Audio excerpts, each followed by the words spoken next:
Hello, wrestling fans, and welcome to Wrestler Weekly Presents. I'm your host, Scottie Richardson, here for another week.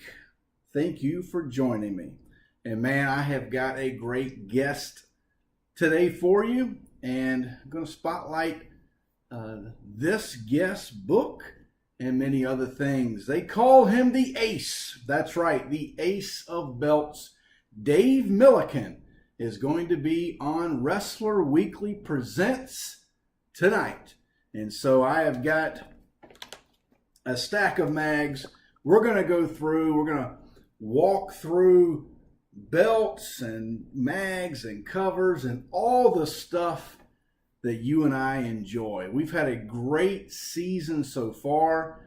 I mean, kick things off with Bill Apter, and then last week, the Super Bowl of Wrestling, the most important event in wrestling history. So we talked about Harley Race versus Superstar Billy Graham, belt for belt, two world champions. So if you have not seen that episode, definitely check that out on YouTube. Where can you find Wrestler Weekly?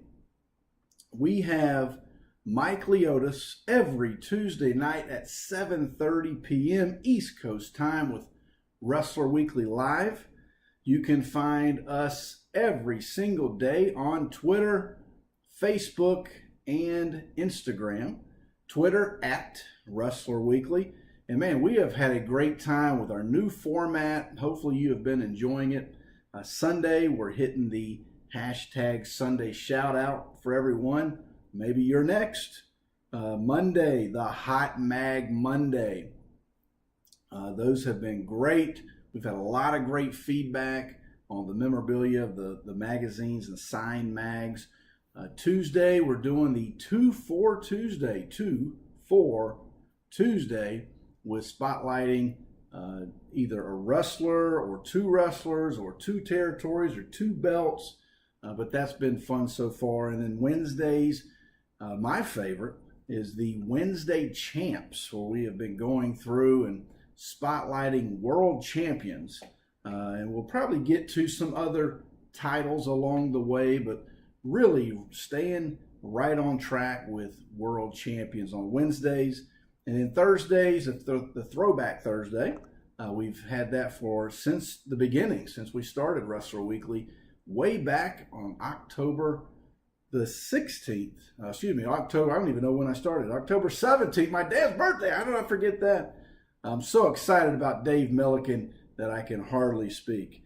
And so Friday, we've been hitting the Friday ratings, which has been fantastic. And then Saturday, the Show Off Saturday. So without further ado, let's get Dave Millican on the phone.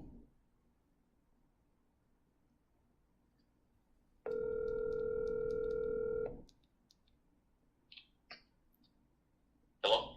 Dave, Hey. you are on Wrestler Weekly Presents. Scottie Richardson here with you. Well, it's good to be here. Thanks, Dave. We have had a great season so far. We kicked off our season with good old Bill Apter, who filled us in on all the things he's got going on nowadays. As you know, he's all over the place. And then last week, Dave, I did a special on an event that is dear to me, and you and I have actually talked about this event, which was the Super Bowl of Wrestling from January 25 of 1978. World champion against world champion Harley Race versus Superstar Billy Graham. So, oh gosh, yeah, that's huge. Yeah, absolutely. Talked about that one last week, but I'm so happy that you joined me. And let's kick off our conversation for our fans, talking about now Dick Bourne and I have become very good friends, and I had David Chappell on the season 2 last year, and so. Talk about the book you did with Dick, the 10 Pounds of Gold. I'm showing it to our fans now. And, man, this thing is just fantastic. Tell us about your journey through that book. Well, Dick is such a great writer, and that's where he comes in. I'm a good belt maker when it comes to writing, but Right. I just really just contributed a lot of information, and Dick and I had found ourselves in a position where I've been fortunate enough to get to hold the belt a number of times, the 10 pounds of gold WWF World Heavyweight Championship belt over the years, had made with it and all kind of things, just because of being, just being fortunate to business. But Sure.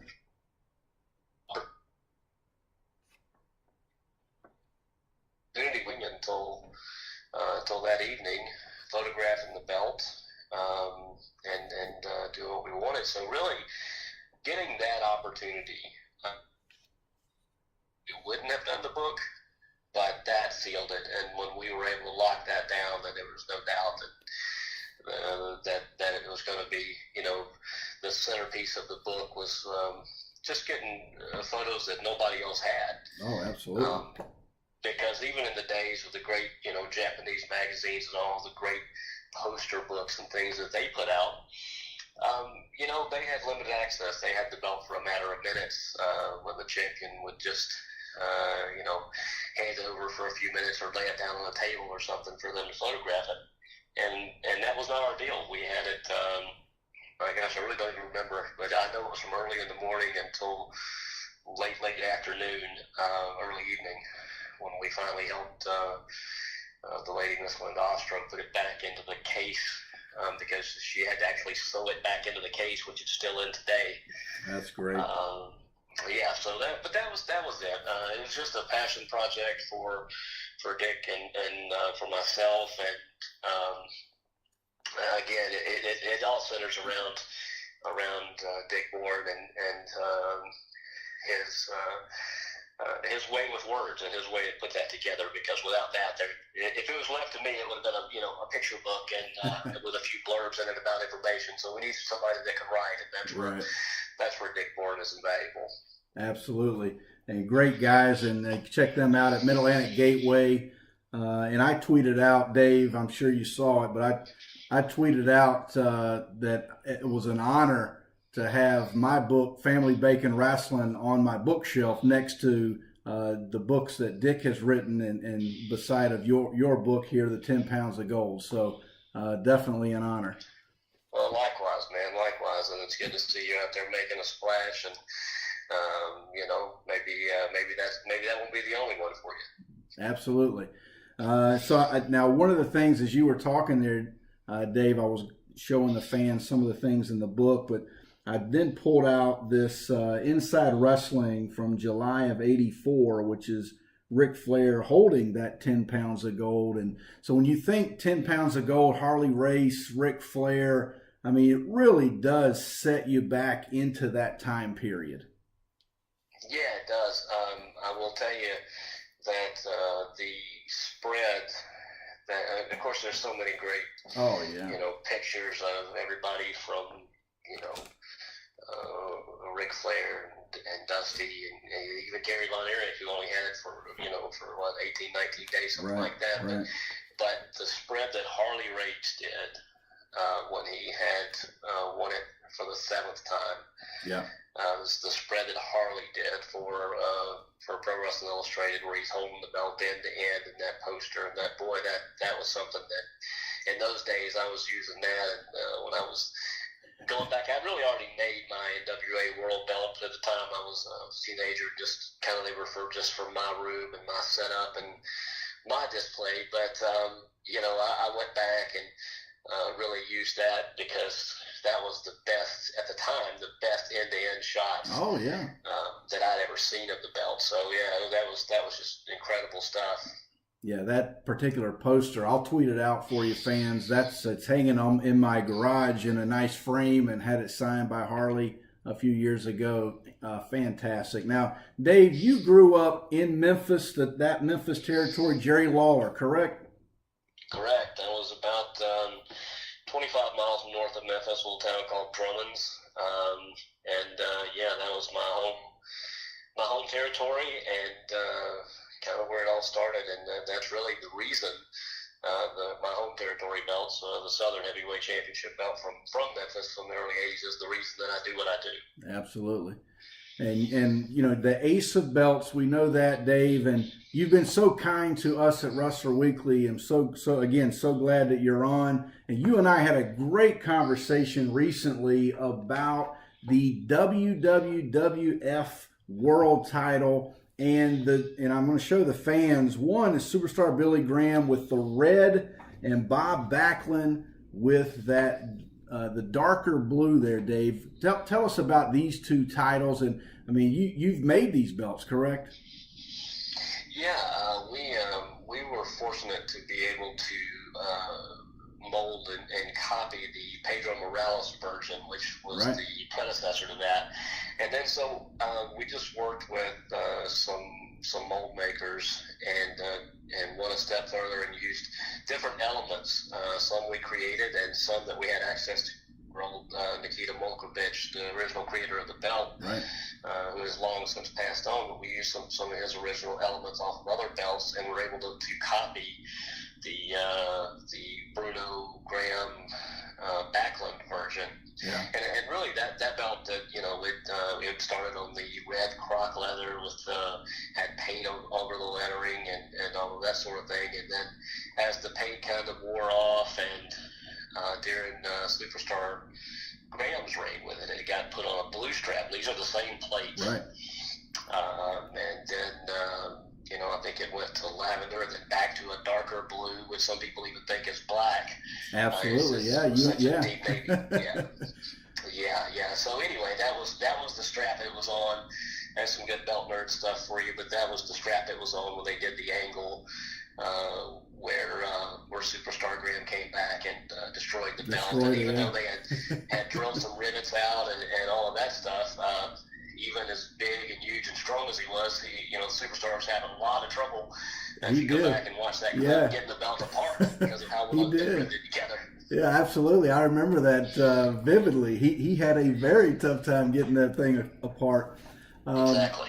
Now you had put out a photo recently, and you and I were talking about it, and I'm going to show the fans this magazine, which is the Rings Wrestling that George Napolitano had a lot to do with. But this is a mag that's got Bob Backlund, Harley Race, and Nick Bockwinkel all with their world title belts, and this mag is signed by all three. But Dave, you and I had a good conversation about Nick Bockwinkel, and just talk about that photo you had was all three of these title belts displayed, and just how important was it? Because I know we're about the same age. When I grew up, I mean, these were the guys. When you open a mag, these were the champs.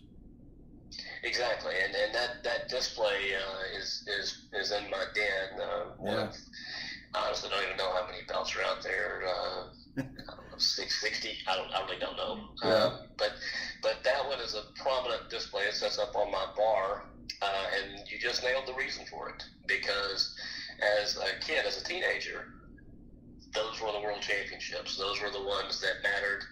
Of course, at the time, the WWF was just primarily, northeast with an occasional trip to Florida with working with Eddie Graham. Right. But that was primarily northeast, but still, in our eyes, in the magazine's eyes, it was a world championship.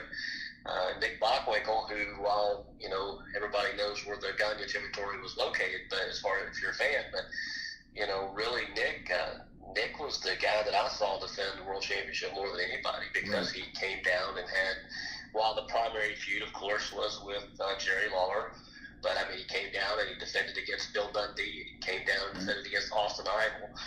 Yeah. And later on, and then later years when the belt had changed over and stuff, he even came down and defended against Jeff Jarrett. Yeah. As did Kurt Hennig. But anyway, going back to the original thing, that display sets up there because, one of the things about being this age, but having access and resources to do things with is you kind of relive your childhood. And if you step off into my den, which my son Joe it just came up with the name the Dave Cave, and when you come out there, you're walking into a lot of my my childhood, and some of it not as much, but you'll see corners like that display, and that's what that's all about. It's a reminder that during the few minutes a day that I can unwind, I can kind of plop down out there and look around and just be happy, because even though I can get as tired of as anybody of their job, and when I'm out there hammering on belts, but I never get tired of going in that room and sitting down and looking around, because those are memories, and that's what they are. They, I look over, and you said say something about Nick Bockwinkel and getting to know Nick. Yes. Through my mentor in the belt making business, Reggie Parks. One of the great joys of being able to do what I do was getting to know Nick Bockwinkel. Was talk about meeting your heroes and sometimes disappointments. Nothing could be farther from the truth. Nick was class from day one, and you're around this stuff a long time, as like I am, and the mark out moments get to be less and less, but not with that man. Not with that man. I'm gonna take every meal, every chance that I got to enjoy conversation with him is something that I cherish. Yeah, that's fantastic, Dave. I mean, when you talk about Nick Bockwinkel and Austin Idol, Austin Idol and I have become very good friends.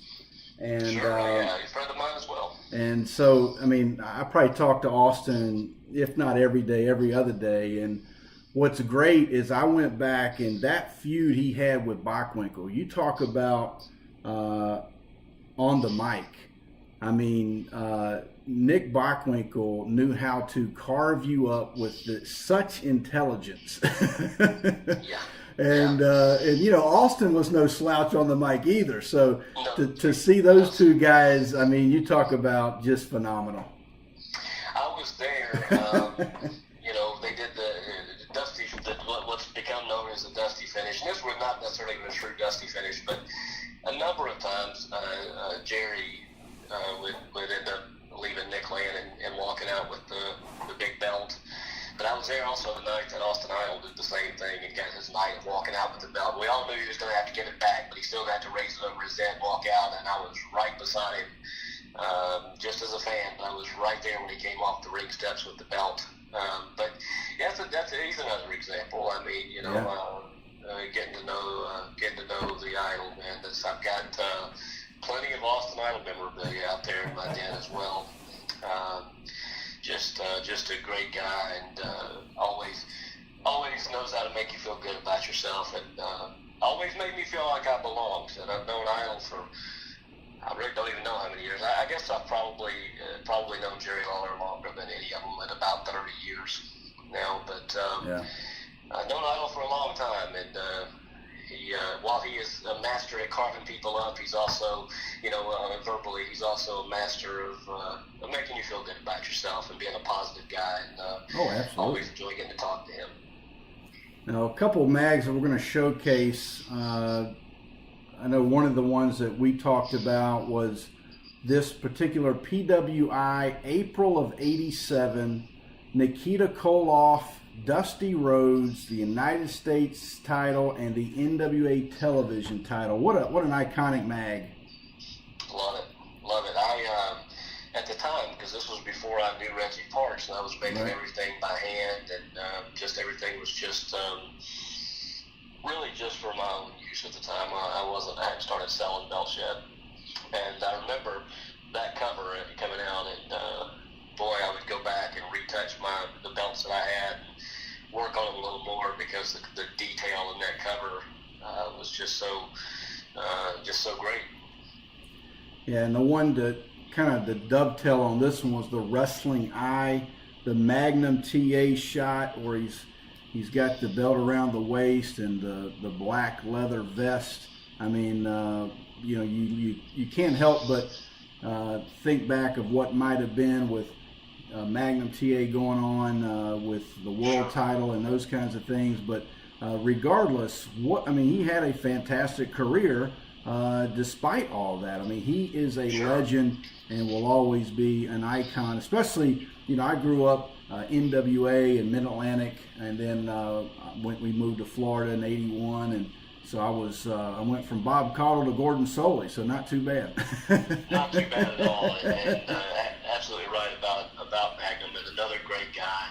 And not somebody that I know as well as the other people, but I've been around him a number of times, and just a gentleman always. And I think probably one of the greatest things for me, and while that particular cover I believe is the blue background, he's got the gold United States title around his waist.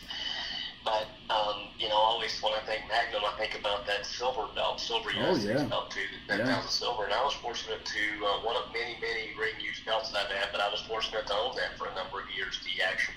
And that's awesome.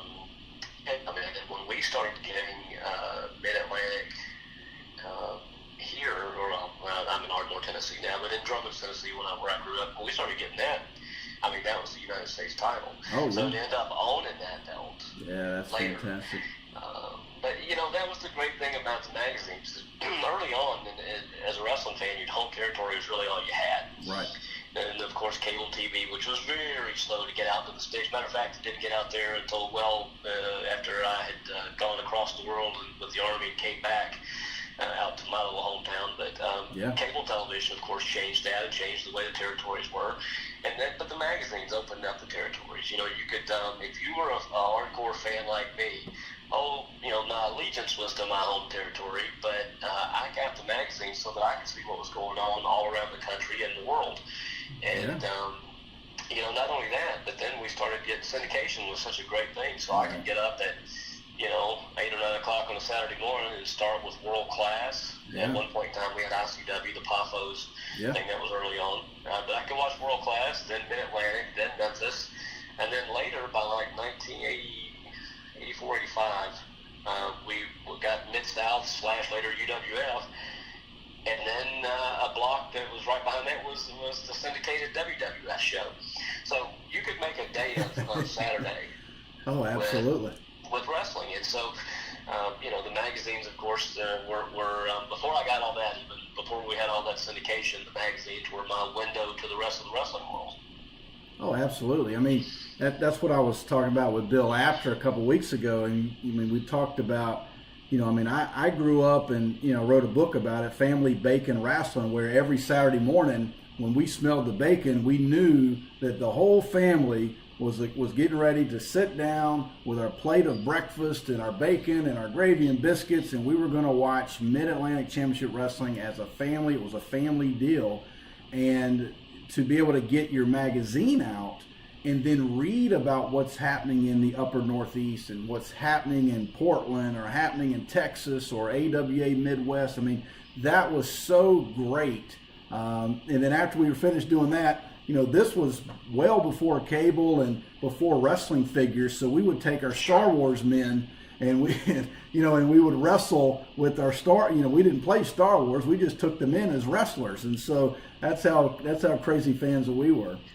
Oh, man. Oh, likewise, man. I'll tell you, I remember getting a Vulcan figure, like a Spock figure from a friend of mine when I was a kid. And I cut the shirt into a singlet. He already had a goatee, and it came up kind of high. But then I don't remember all the ways that I gimmicked him up, but and then I had I don't know. I would just take these different things before they were wrestling figures, And when I was probably 11 or 12 years old, I would take these things and just make custom figures out of them, because it's really at the time, if you wanted a wrestling figure, it's all you had. Yeah. And I had a homemade ring, which somewhere I still have pictures of, where I made a homemade ring, and the ring posts were welding rods that I had cut off. Yeah. So you were resourceful because you had to be. I've often said in recent years that while the replica belts have gotten just incredibly detailed and have come such a long way, I'm glad I didn't have them.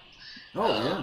And the reason I'm glad I didn't have them is because I don't think I would have ever been motivated to do what I do. That's a good point. I was motivated to do what I did out of necessity if I wanted something similar to what I saw on television. Sure. And, if I had it where I could have, of course, at the time, my gosh, $300-400 might as well have been $1 million for me. But, but again, let's just put it in relative terms and say in those days it would have been less money. If I'd had access to them, I don't know that I would be doing this. Yeah, that's a good point. You know what's funny is I think back to my own childhood. You know, you're so influenced by just the littlest things. For instance, Blackjack Mulligan would come out with the black vest and the black cowboy hat, and Ric Flair had, like, you know, the white bleach hair, and so for whatever reason, a stormtrooper for us was Ric Flair and Darth Vader was Blackjack Mulligan. So sure, no, yeah, you work with what you had. That's right. I mean, you know, use your imagination, work with what you have, and you know, there's something to be said for that. And of course, that doesn't mean that imagination is dead today with kids or anything, but it was just different for us. Oh, absolutely. And I wouldn't take anything for it. I wouldn't change it if I could. You know, it would have been, while it would have been great to have a much nicer, cleaner replica championship belt than what I was making by hand at the time, I wouldn't trade you, which the only one I know of in existence still, and my dad has, and thankfully he's nice enough to keep it off the internet. But you know, I wouldn't trade that belt for the nicest $400 or $500 replica out there. That's great.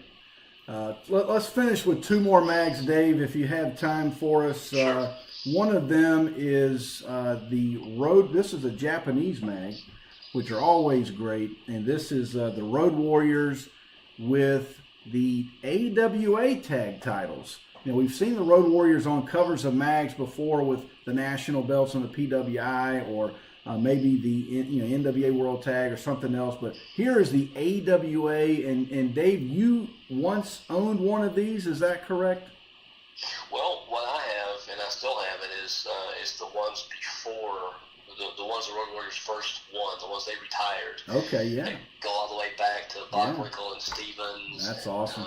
You know, all the way up through Patera and Blackwell and the Road Warriors. And gosh, you know, you can go on and on with the guys that had those belts. What I do have, you know, is we have the original artwork, and I do have my personal set of those. And gosh, what was it last year? Maybe last year in Las Vegas at Call for Alley Club, the reunion, the Wrestling Hall of Fame guys from Iowa brought one of the belts because they had the set of belts, the ones you're speaking of, that's on the Japanese cover with Road Warriors. They brought one of those there, and they asked Reggie and I to take pictures with it, and I kind of took it a step farther. It was like, you know, guys, we were happy to take pictures, but can I take my own pictures? They're like, sure. Very, very nice guys. So it was cool for Reggie to be reunited with it, and cool for me to get my hands on that actual belt, or one of those two actual belts. But, you know, the Road Warriors, man, gosh, the national tag team titles, I used to own those. I still have, as I said, the AWA tag title, one of them that they retired. Yeah. I've got, as a matter of fact, right now looking at the WWF tag team belt that used to belong to Road Warrior Animal. And I have an NWA World Tag belt that was worn by the Road Warriors as well. So yeah, I got no shortage of Road Warrior belts, and that's great cover. Those guys, man, that was great. They got so much great press in the magazines with the championship belts that they held. Now, how about the old High Flyers? Right, held the older AWA. Right. I mean, that's a tag team that people seem to forget. But Jim Brunzell and Greg Gagne, I mean, what a great tag team that was. Yeah, as a matter of fact, I think probably these days, unless you're from that part of the country or a big AWA fan, if you think Jim Brunzell, most people think Killer Bees. But before that, High Flyers, AWA World Tag Team Champions. Yeah. And I have no shortage of pictures of those guys with those belts, you know, the original versions. Yeah. So yeah, man, that's what a great and then, you know, they got no shortage of press. There was plenty of great magazine shots of those guys with those old AWA belts. Absolutely. All right, let's end with the Ric Flair version of the Winged Eagle WWF title. He wins it in the Royal Rumble. Is this a belt that you have you made this belt before, Dave? Oh gosh, I probably want to make more of those than anything else. Maybe the only thing that might come close would be like a, you know, NWA World TV belts or maybe US belts. But yeah, that is our flagship belt. Absolutely. And I say ours because while those old originals started with Reggie, I think by this point in time, I've probably surpassed him with the number of them that I've made. No doubt. And it is our signature belt, and I say our again. Just Sure. all credit to Reggie. That's where it started. But even Reggie thinks so. When he wanted to pose with something for a T-shirt design years ago, that's the belt that he chose. It's our signature piece, and a lot of people. I've heard people say, "Oh, Rick never looked right with that belt." I couldn't disagree more. I've never seen a belt Rick didn't look right with. Another guy that, thanks to a friend of mine that I've gotten to know and hadn't gotten to see him in quite some time, but Rick has been just tremendous to me, and I was always a fan, and gotten to do a couple of birthday dinners with him and that kind of thing. And Rick is one of those guys that looked right with the belt no matter what the belt was, because he knew how to present it. Absolutely. I could not agree more.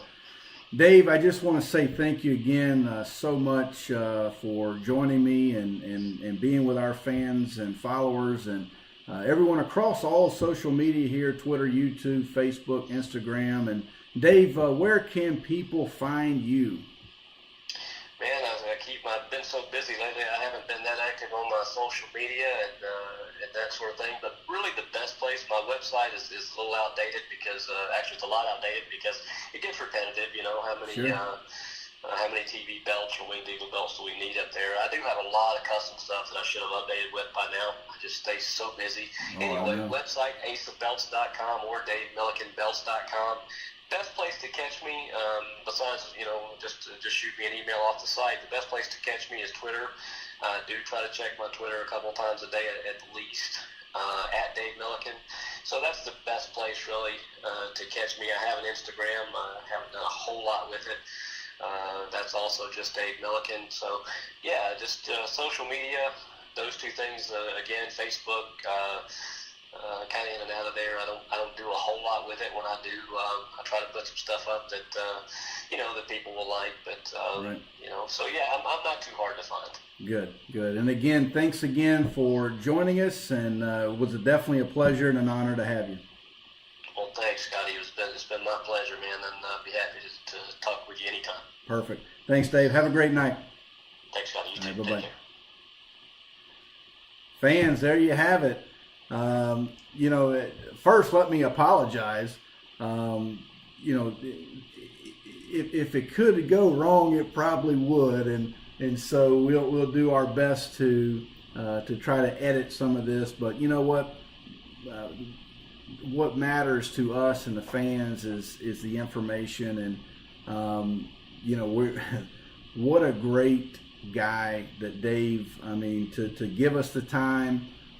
Busy guy. You talk about a busy guy. I mean, it's funny because there are times that